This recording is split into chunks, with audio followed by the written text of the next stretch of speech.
భర్తను చంపి భార్య రాత్రంతా పాన్ వీడియోలు చూసినటువంటి ఒక వార్త మీరు వినే ఉంటారు.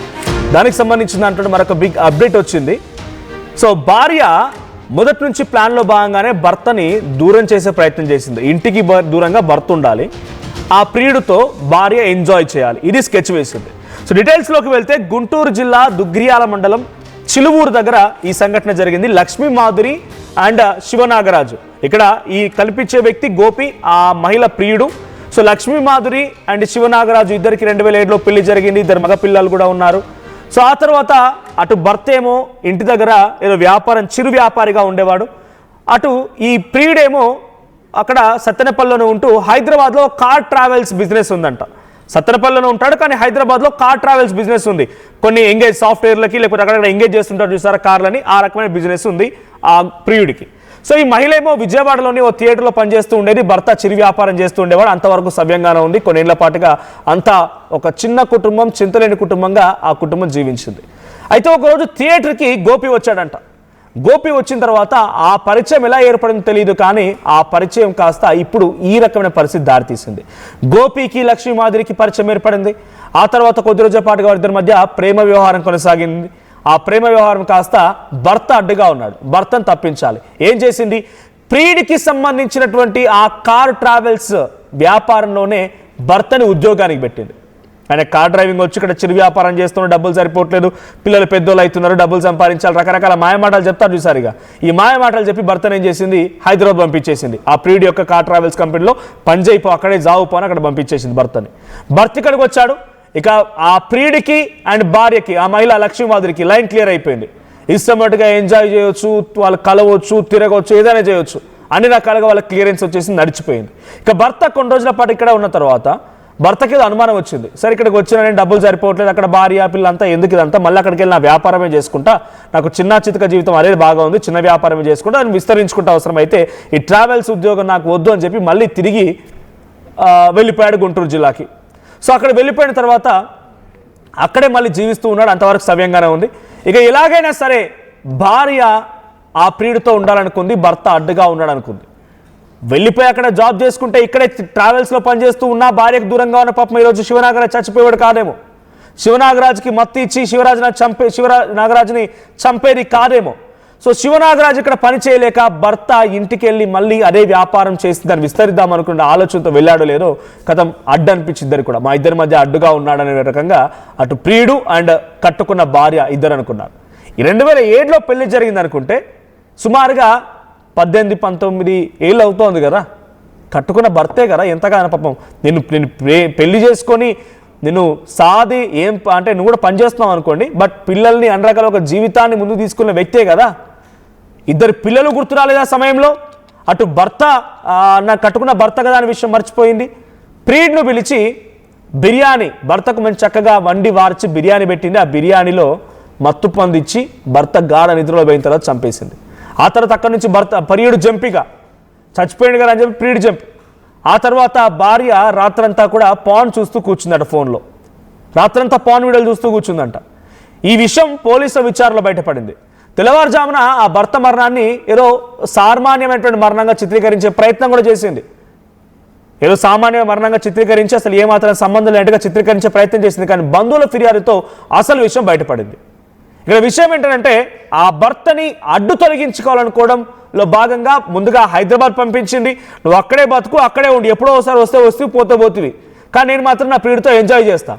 నువ్వు వచ్చావంటే ముందుగానే స్కెచ్ చేసుకున్నారు, భర్త మళ్ళీ వస్తే ఏం చేయాలని చెప్పి. ఆ స్కెచ్లో భాగంగానే భర్తని ప్లాన్డ్గా మత్తు మందు తీసుకురావడం, తను తినేటువంటి బిర్యానీలో కలపడం, మత్తు మందు తీసుకున్నటువంటి ఆ భర్త నిద్రలో మునిగి తేలుతుండగా హతమార్చడం.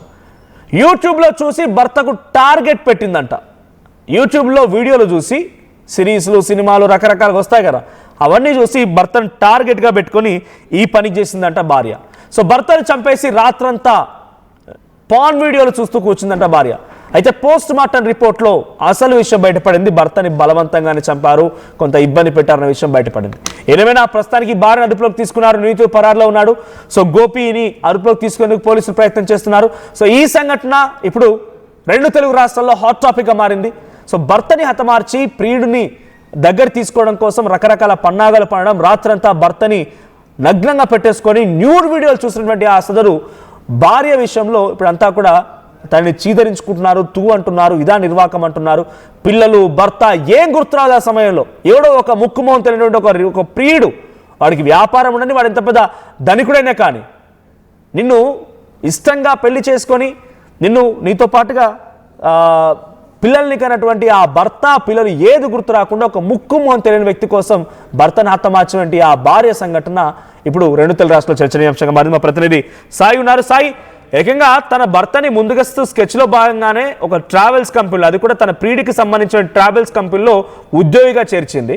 ఇక్కడ నచ్చక తిరిగి భర్త ఇంటికి రావడంతోనే ఈ స్కెచ్ వేశారా? సో పోలీసులు ఏం చెప్తున్నారు? ఇంకా ఈ ఘటనలో ఎటువంటి విషయాలు బయటపడుతున్నాయి?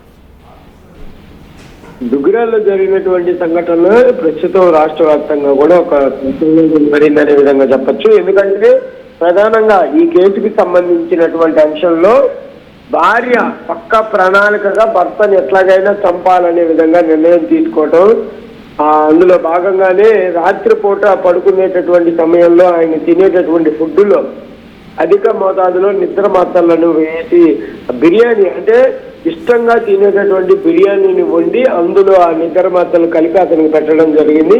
ఆ తర్వాత అతను నిద్ర మత్తులో ఉన్నటువంటి సమయంలో తన ఒక ప్రియుడితో కలిపి ప్లాంట్ గా ఏదైతే ముందస్తు ప్రణాళిక ఏదైతే అనుకున్నారో అదే విధంగా రాత్రి సమయంలో చంపేశారు.